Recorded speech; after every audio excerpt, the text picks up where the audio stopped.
He ruled the largest empire in the world with a sword so sharp, it carved new borders into continents.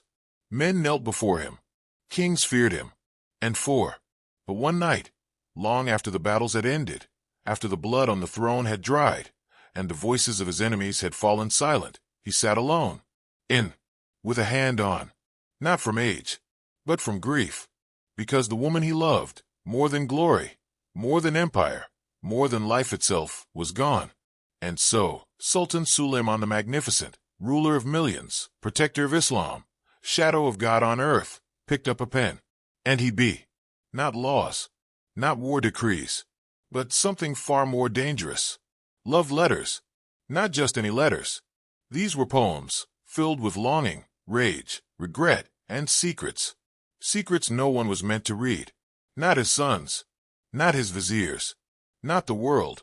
He wrote them at night, after the palace had gone quiet, when all that was left was the echo of her voice in the halls, and the cold space, beside him, where she used to lie. They say he wrote to her as if she were still alive, as if ink could resurrect her, as if each verse might bring her back. And maybe in some way it did, because those letters still exist. Some were found hidden inside books in the palace library. Others were tucked beneath the marble of her tomb. And some were never found at all. But the ones we do have, they don't just reveal a broken man. They reveal the truth about what her death did to him, and why the greatest sultan the world had ever known wasn't undone by war, or betrayal, or even death itself, but by love. So the question is, what did he write in the letters no one was ever meant to see? When we think of a sultan, especially this sultan, we imagine blood, war, power, iron gates slamming shut behind traitors. We don't imagine poetry. But Suleiman the Magnificent was not just a warrior.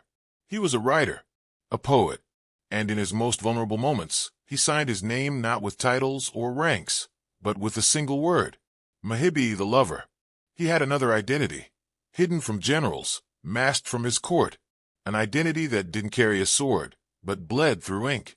Behind palace walls, beneath layers of silk and secrets, the most powerful man on earth was writing poems. Hundreds of them, all for one woman, Hurrem.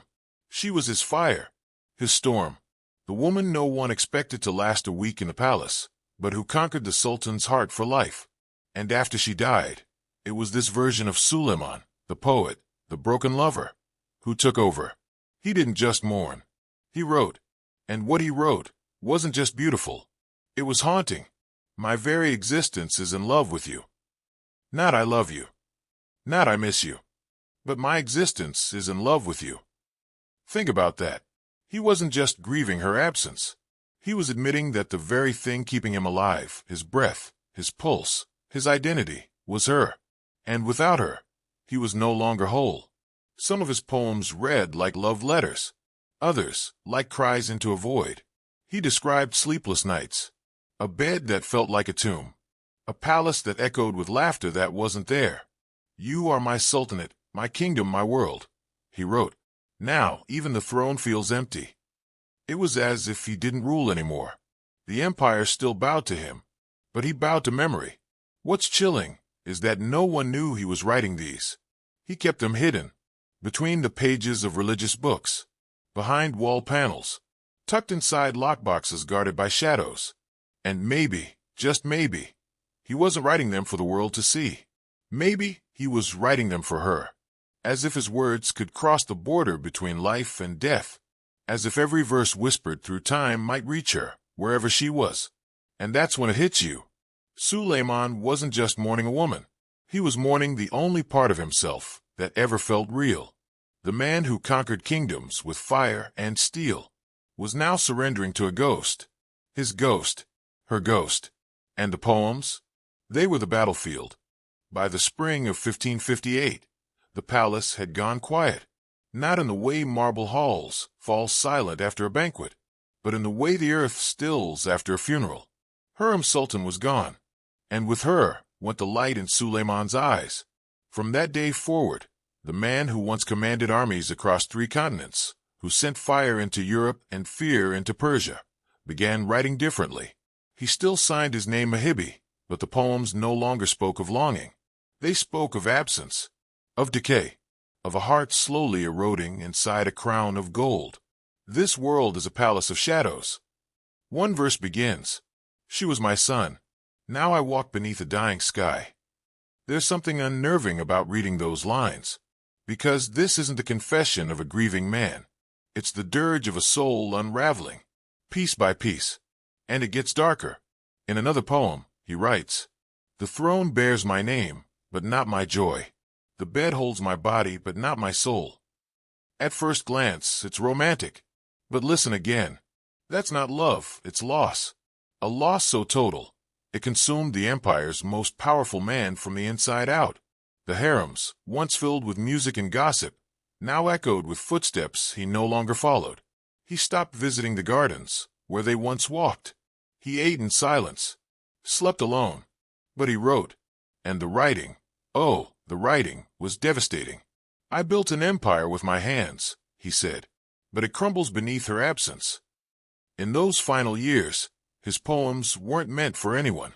They were scratched onto scraps of parchment, some on the back of military orders, others stuffed into hidden corners of the Topkapi Palace, all of them soaked in the ink of a broken man. What's haunting is how personal they became. Before her death, his poems were filled with metaphors, roses, flames, rivers. But after, there was no poetry left, just pain. "You were the only truth I ever knew." One line reads, "Now every morning is a lie." It's easy to forget that kings bleed, that sultans mourn. But in these verses, you don't see a ruler. You see a man who had everything and would trade it all just to hear her laugh again. His enemies feared him. But what truly destroyed Suleiman the Magnificent was love and death, her death. He lived 8 more years. But every poem after 1558 wasn't written by the same man. It was written by someone else, someone smaller, someone lost, a widower cloaked in robes of gold, a ghost pretending to be a king. By the final decade of his reign, the greatest sultan the world had ever known had become a shadow, not in power, but in presence. Each day, he still led the empire, but each night he disappeared into silence. And it's in that silence that something strange began to happen. Because while some of Suleiman's poems were found, collected, copied, even celebrated, there were others that never saw the light of day. Verses no scholar was ever meant to read. Poems so personal, they were hidden, locked away, burned, or, according to legend, buried with her. See, deep inside the Suleimani Mosque, his greatest architectural gift to the world, Suleiman had a special tomb built, not for himself, but for her, for Hurrem. And that's where the rumors begin. According to secret court accounts, the Sultan visited her mausoleum alone almost every evening, always at dusk, always before prayer. But he didn't just stand there. He spoke, not loudly, not with grandeur. He whispered, whispers to the dead. Some say he read poetry aloud. Others claim he brought small slips of parchment, sealed in wax, letters he tucked into the corners of her tomb, like offerings. Offerings not to a queen, but to a lost love. One eyewitness, a servant who later vanished, once claimed to have seen the Sultan kneeling, holding something that looked like torn paper. The man said Suleiman was trembling, and when he leaned in, he heard the Sultan say just one word, "Forgive me." But what was he asking forgiveness for? No one knows. Were the letters filled with grief, with guilt, with secrets? We may never know, because none of them were ever found. Some say the Janissaries burned them, under orders to protect the Sultan's legacy. Others believe they were buried alongside Hurrem, folded beneath her pillow, or sewn into the linen that wrapped her. But the most haunting theory of all, that he never stopped writing, that until his dying day, Suleiman the Magnificent continued to write to her. And every sunset, the Sultan, whose very name made continents tremble, stood before her grave and whispered things only she would understand, and only she would hear.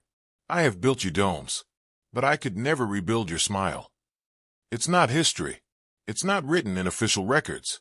But sometimes, the things we can't prove are the ones that haunt us most. Because these weren't poems for the empire. They were confessions, apologies, promises made too late, and the man who once ruled the world spent his final years writing to a woman buried beneath the stones of his own creation, a sultan in daylight, a widower by dusk, and a ghost by night. After Hurrem's death, the mighty empire began to quietly unravel, not with the thunder of swords, but with the silence of absence. Suleiman, once the invincible conqueror whose name echoed across continents, found his world shrinking in shadows. The campaigns stopped. The armies halted. The roar of battle gave way to an eerie stillness that crept through the grand halls of the palace. Ibrahim Pasha, Suleiman's closest ally, his trusted grand vizier, met a fate as dark as the night itself.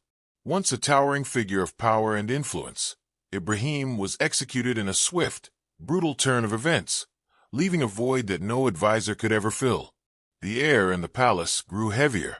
Suspicion, fear, and sorrow tangled together like a suffocating fog. And then there was Mustafa, Suleiman's eldest son, a prince groomed for greatness, but whose destiny took a twisted and tragic turn. Accused of treason and rebellion, Mustafa was executed by his own father's decree. The decision shattered the empire's core and tore through Suleiman's soul. A ruler who had once commanded legions now faced the devastating reality that the bloodline he fought to secure was slipping away, one life at a time. The emperor watched as his world crumbled quietly, a slow-motion tragedy unfolding behind closed doors. His other sons, his potential heirs, would also be swept into the endless currents of court intrigue and death. One by one, they faded, swallowed by suspicion and power struggles, far beyond the reach of a king's sword. This was no longer a man who ruled with iron and fire. This was a man haunted by loss, haunted by grief, haunted by the ghost of a love so profound that it outlasted armies and empires. Suleiman, the great warrior, the invincible sultan, had been stripped of his weapons. His sword lay forgotten, his army silent. All that remained was the pen, the ink bleeding out his soul onto fragile pages. In the quiet moments, alone in the shadowed chambers of his palace, Suleiman's voice was heard only in the verses he penned, whispered confessions of sorrow and despair. Letters never meant to see the light of day. Poems etched with tears instead of blood. Behind the veil of grandeur and power, behind the majestic empire that stretched from the Mediterranean to the Black Sea, a man wept, a man who had conquered the world, yet could not conquer the emptiness left in his heart. No more battles to fight, no more enemies to vanquish, only the relentless echo of silence, the silence of a throne once vibrant with ambition and life, now hollow and cold. And in that silence, Suleiman found himself a prisoner, not of his enemies, but of grief, bound by the memory of Hurrem, his muse, his soulmate, the one who had breathed life into the empire's soul. The mighty emperor, once untouchable, was reduced to a shadow, a silhouette fading beneath the weight of loss and betrayal. His empire endured, but its heart had stopped beating. This was the final chapter of Suleiman's reign, not told in tales of conquest, but written in the quiet sorrow of ink and paper. A story of a ruler who ruled everything but himself, a man who held the world in his hands, yet could not hold on to the love that gave him strength. And so, the emperor's greatest battle was fought in silence, in solitude, with nothing but his tears and his words to carry him through the endless nights.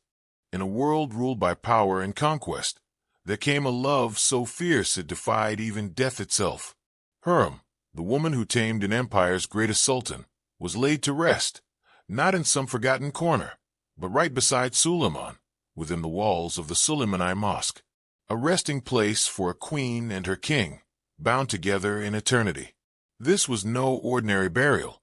It was a statement, a testament to a bond that outlasted crowns, battles, and empires. Their love was written not in gold or stone, but in the very heart of history.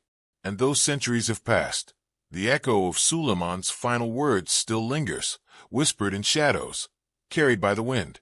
In the silence of my grave, your voice still wakes me. He conquered the world with his sword. Every kingdom bowed before him. Yet in the end, the one force he could never defeat, the one power that humbled the greatest emperor, was love. Love. the only empire greater than any empire.